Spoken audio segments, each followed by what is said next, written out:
Soy Carlos Reich y quiero invitarte a que me acompañes a surfear los salmos.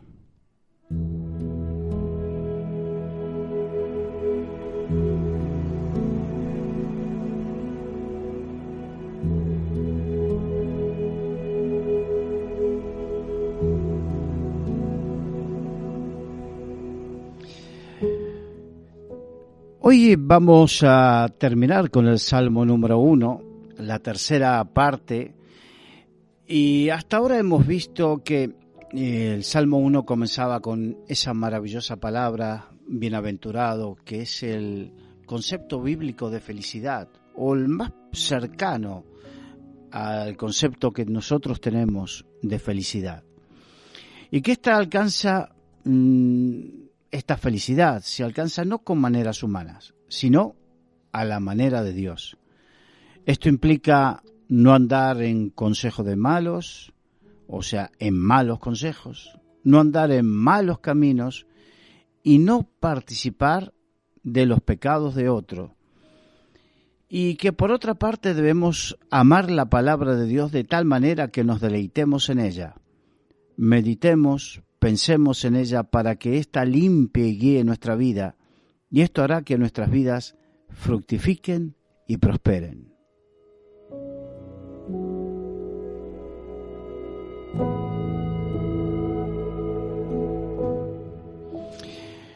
Y el Salmo 1 termina advirtiendo cómo se da el camino y el final de aquellos que no estimen para su vida la palabra de Dios. En el versículo 4 al 6 dice así: no así los malos, que son como el tamo que arrebata el viento. Por tanto, no se levantará los malos en el juicio, ni los pecadores en la congregación de los justos. Porque Jehová conoce el camino de los justos, mas la senda de los malos perecerá. Mientras que unos serán bienaventurados por sus decisiones y que estas decisiones los llevarán a vivir bendecidos, a otros, o sea, aquellos que sus decisiones son contrarias a la palabra del Señor, los llama los malos, a quienes los compara con el tamo que arrebata el viento. El tamo es la cáscara alrededor del grano, la cual debe ser quitada antes que el grano pueda ser molido y convertido, por ejemplo, en harina. El tamo era lo suficientemente liviano como para ser separado del grano, echando un puño hacia el viento y permitiendo que el viento se llevara el tamo. Así de inestables y faltos de sustancias son los malos. De tal manera que estas mismas características los llevan a ser muy susceptibles e influenciables para lo malo. En el Evangelio de Mateo, capítulo 7, versículos 26 y 27 dice: pero cualquiera que me oye estas palabras y no las hace, le compararé a un hombre insensato que edifica su casa sobre la arena. Y descendió lluvia y vinieron ríos y soplaron vientos y dieron con gran ímpetu contra aquella casa y cayó, y fue grande su ruina. Podemos ver cómo la relación de las personas con la palabra los condiciona en su vida. Mientras que en los versos 24 y 25 una buena relación los convierte en prudentes y los lleva a edificar correctamente su casa, en los versos 26 y 27 una relación indolente, fría, lejana o tibia con Dios, su palabra y su palabra, esa relación con Dios y su palabra, esto los convierte en insensatos y como consecuencia de esta insensatez no ponen el debido cuidado en la edificación de su casa y las consecuencias son muy diferentes entre unos y otros.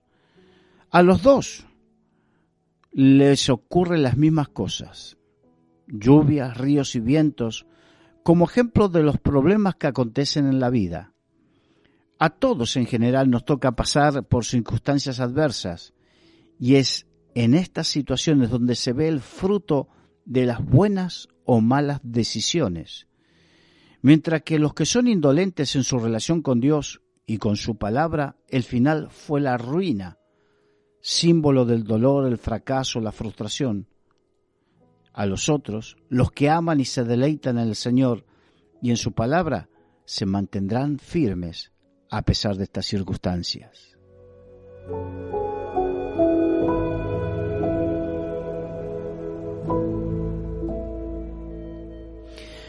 Pero además hay otras consecuencias más profundas que la ruina que hemos hablado. En el versículo 5 del Salmo 1 que estamos estudiando dice: por tanto no se levantarán los malos en el juicio, ni los pecadores en la congregación de los justos. Comienza a hablar de una diferencia que está en el corazón de Dios, entre los malos y los pecadores con los justos. Y para poder entenderlo correctamente vamos a utilizar, para ayudarnos, unos versículos de los Evangelios. Por ejemplo, en Mateo 13:30 dice: dejad crecer juntamente lo uno y lo otro hasta la siega, y al tiempo de la siega yo diré a los segadores: recoged primero la cizaña y atadla en manojos para quemarla, pero recoged el trigo en mi granero. Vemos cómo Dios hace diferencias entre uno y otro. Es verdad, Dios tiene misericordia de todos y espera, no desea el mal del malo, desea que se arrepienta, pero estamos hablando de que al final de todo, una vez que Dios llame a cada uno a comparecer delante de su presencia, ahí hace diferencia entre uno y otro. Por su parte, en los versículos 49 y 50 del mismo capítulo 13 del Evangelio de Mateo afirma que así será al fin del siglo. Saldrán los ángeles y se apartarán a los malos de entre los justos y los echarán en el horno de fuego. Allí será el lloro y el crujir de dientes. Nuevamente marca una diferencia entre unos y otros. Una diferencia que, como dije anteriormente, se manifiesta en el final de todas las cosas. En Mateo capítulo 25, versículo 32 señala: y serán reunidas delante de él todas las naciones, y apartará los unos de los otros, como aparta el pastor a las ovejas de los cabritos. O sea, a unos los compara con ovejas y a otros con cabritos. Y estos dos rebaños no se mezclan. Y el último de los versículos que veremos para esta comparativa es Lucas capítulo 17, versículo 34, que dice: os digo que en aquella noche estarán dos en una cama, el uno será tomado y el otro será dejado. Está hablando del rapto, pero también nos muestra cómo si Dios hace en el momento en que Él lo decide, hace diferencia entre uno y otro, de tal manera que cuando dice dos estarán en una cama, preferentemente se habla de un matrimonio, y aún en una unión tan estrecha como el matrimonio, uno puede ser de los justos y otro de los malos, y no hay vínculo familiar que haga que el otro sea salvo o agrade a Dios por el solo hecho de tener un vínculo familiar. Esto nos muestra que la relación con Dios, la intimidad con Dios y la responsabilidad de la relación con Dios es personal, solamente personal.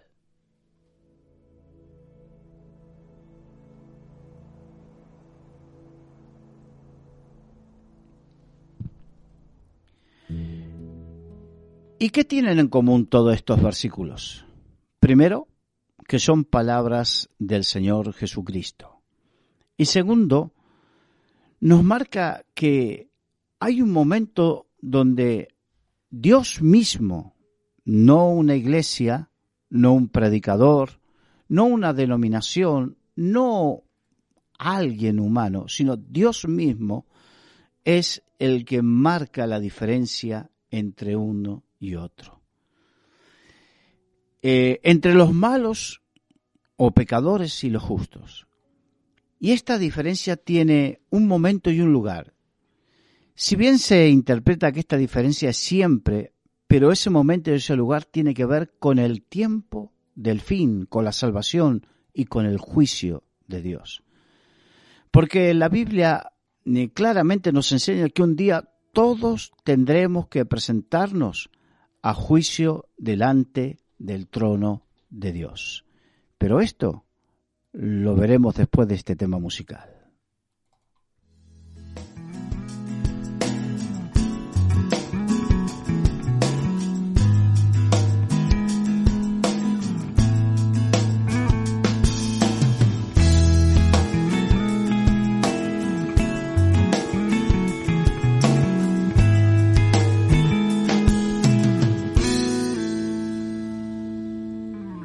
Buscamos siempre amor en este mundo, mas sin saber el lugar donde encontrarlo. Corremos hacia la felicidad sin conocer la dirección, pues todos necesitan en su vida Jesús. Síguele a Él y tendrás la paz que siempre buscabas. No dejes el camino que te lleva hacia Él, y a su lado en el mundo vencerás.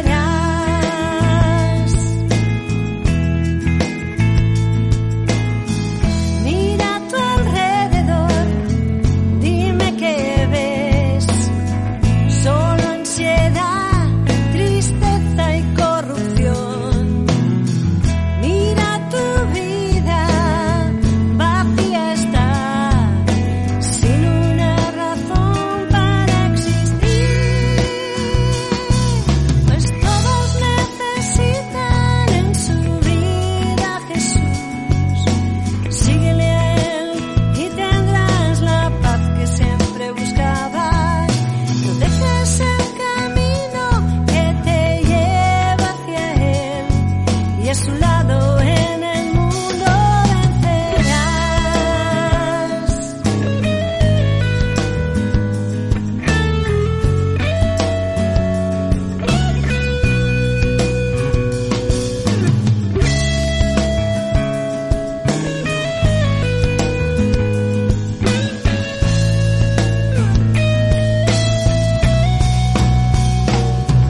Pues todos necesitan en su vida Jesús. Síguele a Él y tendrás la paz que siempre buscabas. No dejes el camino que te lleva hacia Él, y a su lado en el mundo vencerás.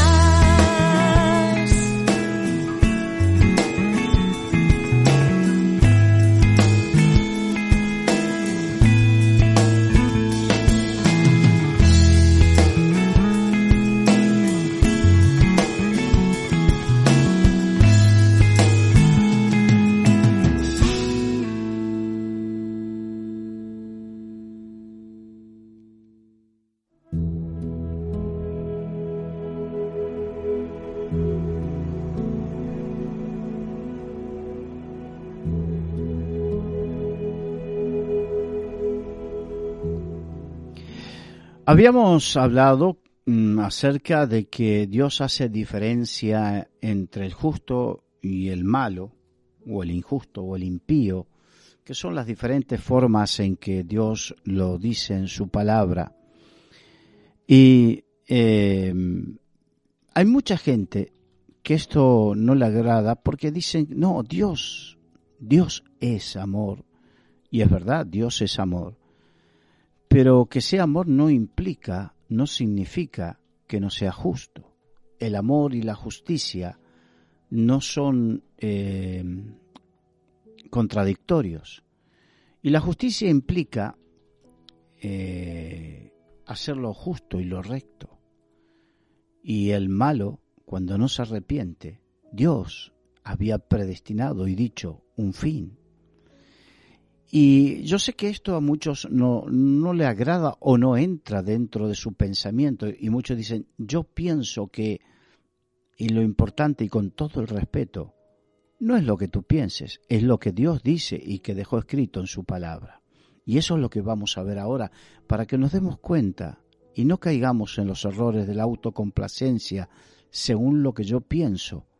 Por eso, no sé si recuerdan que les dije en programas pasados hablando del Salmo 1 que uno consigue la bendición y vivir feliz de la mano de Dios a su manera y no a mi manera. Y les hice el recuerdo de que a mi manera lo cantaba Frank Sinatra, pero que los hijos de Dios debemos hacer todo a su manera o vivir a su manera. En Apocalipsis capítulo 20, versículos 11 al 13 dice: y vi un gran trono blanco, y al que estaba sentado en él, de delante de él, cual huyeron la tierra y el cielo, y ningún lugar se encontró para ellos. Y vi a los muertos, grandes y pequeños, de pie ante Dios. Y los libros fueron abiertos, y otro libro fue abierto, el cual es el libro de la vida. Y fueron juzgados los muertos por las cosas que estaban escritas en los libros, según sus obras. Y el mar entregó los muertos que había en él, y la muerte y el Hades entregaron los muertos que había en ellos, y fueron juzgados cada uno según sus obras. Y esta es la peor de las consecuencias de no disponer nuestras vidas a leer, a entender la palabra de Dios y a permitir que ésta produzca los cambios en nuestras vidas de lo que hemos hablado durante todo este estudio sobre el Salmo 1. Muchas veces en el ámbito cristiano se habla de juicio como algo condenatorio por sí mismo, pero esta es una interpretación equivocada. El juicio no es otra cosa que un proceso mediante el cual sale a la luz la verdad. Por lo tanto, si no tenemos nada que ocultar, si tenemos una vida que, aunque no sea perfecta, pero es sincera delante de Dios para humillarnos y reconocer nuestros pecados, no debemos temer. Por el contrario, debemos creer en la gracia y misericordia de Dios que nos ve como justos, no por nuestras acciones, sino por la fe en el sacrificio de nuestro Señor Jesucristo. Dios sabe, conoce perfectamente a aquellos que son suyos, a aquellos que le aman y que le buscan de corazón, y los distingue perfectamente de los que abiertamente le rechazan y también de aquellos que no son sinceros con él. Por eso el Salmo 1 termina afirmando en el versículo 6: porque Jehová conoce el camino de los justos, mas la senda de los malos perecerá. Y como me gusta, para hacer una correcta exégesis, una correcta interpretación de la Biblia, vamos a ver algunos otros versículos que nos ayuden a conocer el pensamiento de Dios en este tema. Por ejemplo, en el Evangelio de Juan, capítulo 10, versículo 14, dice: yo soy el buen pastor, y conozco mis ovejas, y las mías me conocen. Está hablando que Dios, el Señor, como buen pastor, conoce cuáles son sus ovejas y cuáles no. Recuerda que en versículos antes habíamos hablado que Dios hace diferencia entre sus ovejas y los cabritos.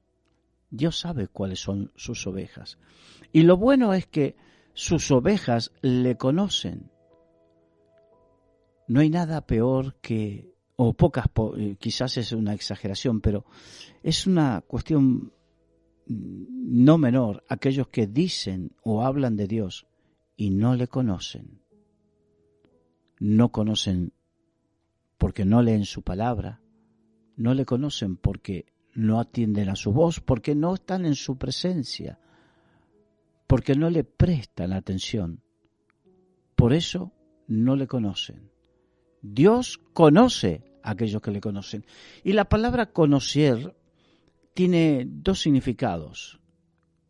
Uno de conocer, habla de conocimiento, de sabiduría, pero en la Biblia, como se hablaba antiguamente, la palabra conocer habla de intimidad también. De hecho, cuando dice que podemos leer en varios versículos bíblicos cuando dice que Abraham conoció a Sara, su mujer. No es cuando recién se la encontró, sino conoció, significa intimó con ella. Y precisamente Dios intima con sus ovejas que quieren intimar con Él. ¿Y cómo voy a intimar yo con Dios? Adorando, buscándole. Dios dice, me buscaréis y me hallaréis cuando me buscaréis de todo vuestro corazón. Cuando pasamos tiempo con su palabra, porque como hemos visto en programas anteriores, cuando nosotros oramos, hablamos, pero le hablamos a Dios. Pero cuando leemos su palabra, le permitimos a Dios que nos hable a nosotros, o sea, más que le permitimos, prestamos atención a cuando Dios nos habla a nosotros, porque Dios se reveló a sí mismo a través de su palabra. Por eso todo aquel que quiere tener una correcta, una sana intimidad con Dios, necesita hacer esas dos cosas. Principalmente, leer su palabra, estudiarla, atesorarla y pasar tiempo con el Señor.